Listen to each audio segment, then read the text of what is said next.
sallallahu alayhi wa sallam.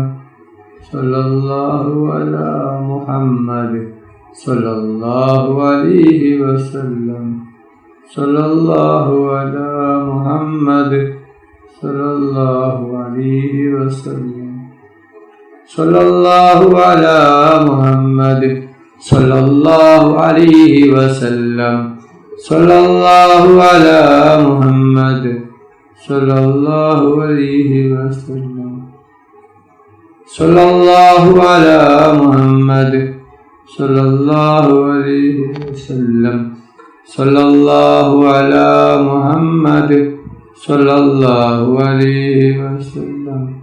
Sallallahu ala Muhammad sallallahu alayhi wa sallam. Sallallahu ala Muhammad sallallahu alayhi wa sallam. Sallallahu ala Muhammad sallallahu alayhi wa sallam. Sallallahu ala Muhammad sallallahu alayhi wa sallam. Sallallahu ala Muhammad sallallahu alayhi wa sallam. Sallallahu ala Muhammad sallallahu alayhi wa sallam. Sallallahu ala Muhammad sallallahu alayhi wa sallam. Sallallahu ala Muhammad sallallahu alayhi wa sallam. Sallallahu ala Muhammad sallallahu alayhi wa sallam. Sallallahu ala Muhammad sallallahu alayhi wa sallam. Sallallahu ala Muhammad sallallahu alayhi wa sallam. Sallallahu ala Muhammad sallallahu alayhi wa sallam. Sallallahu ala Muhammad sallallahu ala Muhammad sallallahu alayhi wa sallam. Allahumma salli ala Muhammad ya Rabbi salli alayhi wa sallim. അല്ലാഹു സുബ്ഹാനഹു വ തആല നമ്മുടെ മജ്ലിസ് സ്വീകരിക്കുമാറാകട്ടെ. ദുആക്ക് ഇജാബത്ത് കിട്ടുന്ന മജ്ലിസായി അല്ലാഹു സുബ്ഹാനഹു വ തആല നമ്മിൽ നിന്നും കബൂൽ ചെയ്യട്ടെ. ഈ മഹത്തായ മജ്ലിസിൽ ഒരുമിച്ച് കൂടിയ ദിക്റുകൾ ചൊല്ലിയ സ്വലാത്തുകൾ ചൊല്ലിയ എല്ലാവർക്കും അല്ലാഹു സുബ്ഹാനഹു വ തആല അർഹമായ പ്രതിഫലം നൽകി അനുഗ്രഹിക്കട്ടെ. ഓരോരുത്തരുടെ മനസ്സിലുള്ള ഉദ്ദേശങ്ങൾ, ആഗ്രഹങ്ങൾ, ആവശ്യങ്ങൾ അല്ലാഹു സുബ്ഹാനഹു വ തആല എളുപ്പത്തിൽ പൂർത്തിയാക്കി കൊടുക്കട്ടെ. ദുആയിലേക്ക് കടക്കുകയാണ്. എല്ലാവരും ആത്മാർത്ഥമായി ആമീൻ പറയുക. ആമീൻ. അൽഹംദുലില്ലാഹ് അൽഹംദുലില്ലാഹി റബ്ബിൽ ആലമീൻ. അല്ലാഹുമ്മ സല്ലി അലാ സയ്യിദിനാ വ മൗലാനാ മുഹമ്മദിൻ സാഹിബി താജ് വൽ മിഅ്റാജ് വൽ ബുറാഖ് വൽ അലം ദാഫിൽ ബലാഇ വൽ ബവാഇ വൽ കഹ്തി വൽ മർദി വൽ അലം. اسمه مكتوب مرفوع مشفوع منقوش باللوح والقلم. سيد العرب والعجم اسمه مقدس معطر مدهر منور في البيت والحرم. شمس الضحى بدر الدجى صدر العلا نور الهدى كهف الورى مصباح الولم. جميل الشيم شفيع الامم صاحب الجود والكرم. الله واسمه وجبريل خادمه والبراق مركبه والمعراج سفره. السدرة المنتهى مقامه وقاب قوسين مطلوبه. المطلوب مقصوده والمقصود موجوده. سيد المرسلين خاتم النبيين شفيع المذنبين أنيس الغريبين رحمة للعالمين راحة العاشقين مراد المستقيم شمس العارفين سراج السالكين مصباح المقربين محب الفقراء والغرباء والمساكين. سيد الثقلين نبي الهرمين إمام القبلتين وسيرتنا بالدارين صاحب قاب قوسين محبوب رب المشرقين والمغربين. جد الحسن والحسين مولانا ومولى الثقلين أبي القاسم محمد بن عبد الله نور من نور الله. يا أيها المستاقون بنور جماله صلوا عليه وآله وأصحابه وسلموا تسليما برحمتك يا أرحم الراحمين. റഹ്മാനും റഹീമുമായ അല്ലാഹ്, മുസ്ലിമായി ജീവിച്ച് മുസ്ലിമായി മരിപ്പിക്കുന്ന മുത്തഖീങ്ങളിൽ നീ ഞങ്ങളെ ഉൾപ്പെടുത്തണം റഹ്മാനെ. മുഅ്മിനായി ജീവിച്ച് മുഅ്മിനായി മരിപ്പിക്കുന്ന മുത്തഖീങ്ങളിൽ നീ ഞങ്ങളെ ഉൾപ്പെടുത്തണം റഹ്മാനെ. റഹ്മാനും റഹീമുമായ അല്ലാഹ്, ഒരുപാട് ആളുകൾ ദുആ കൊണ്ട് വസിയത്ത് ചെയ്തിട്ടുണ്ട് റബ്ബേ. അവരുടെ എല്ലാ ഹലാലായ ഉദ്ദേശങ്ങളും ആഗ്രഹങ്ങളും പെട്ടെന്ന് പൂർത്തിയാക്കി കൊടുക്കണം അല്ലാഹ്. അവരുടെ എല്ലാ വിഷമങ്ങളും പ്രയാസങ്ങളും ബുദ്ധിമുട്ടുകളും സങ്കടങ്ങളും നീ മാറ്റി കൊടുക്കണം റഹ്മാനെ. അല്ലാഹ്, ഞങ്ങളെ മക്കളെ സ്വാലിഹായ മക്കളാക്കണം അല്ലാഹ്. ദുനിയാവിലും ആഖിറത്തിലും ഉപകരിക്കുന്ന ദീനീ ബോധമുള്ള മക്കളാക്കണം അല്ലാഹ്. ഞങ്ങളെ മക്കൾക്ക് ഓർമ്മശക്തിയും ബുദ്ധിശക്തിയും നീ നൽകണം റഹ്മാനെ. ربنا تقبل منا إنك أنت السميع العليم وتب علينا إنك أنت التواب الرحيم. آمين آمين آمين برحمتك يا أرحم الراحمين. صلى الله تعالى وسلم على خير خلقه سيدنا محمد وآله وصحبه أجمعين. سبحان ربك رب العزة عما يصفون وسلام على المرسلين والحمد لله رب العالمين. صلى الله على محمد صلى الله عليه وسلم. صلى الله على محمد صلى الله عليه وسلم. اللهم صل على محمد يا رب صل عليه وسلم.